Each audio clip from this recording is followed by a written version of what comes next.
Me voidaan tämän meidän työhyvinvointitutkimusten perusteella todeta, että varmasti mitä tyytyväisempi, mitä korkeampi työhyvinvointi, sitä korkeampi asiakastyytyväisyys. Ja nämä korreloi niin vahvasti toisiaan, että tänne eteen meidän kannattaa tsempata koko ajan, että jos me saadaan se työhyvinvointi hyväksi, niin asiakaskin on paljon tyytyväisempi. Ja yleensä ne, missä työhyvinvointi, asiakastyytyväisyys on korkea, ne on myöskin tuloksellisesti menestyvämpiä yksiköitä.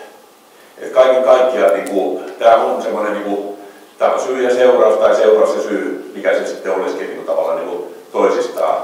Mutta tätä, jos mä ajattelen, että me oltaisiin ymmärretty aloittaa tämän kaikkien näiden asioiden tekeminen 10 vuotta sitten tai 15 vuotta sitten, niin meillä olisi tänä päivänä työnantajana uskomaton kilpailuetu. Koska meidän toimialalla on, ei väärin sanoa, että me emme koeta tärkeiksi, mutta ne ei synny mitenkään sieltä automaattisesti, ellei niille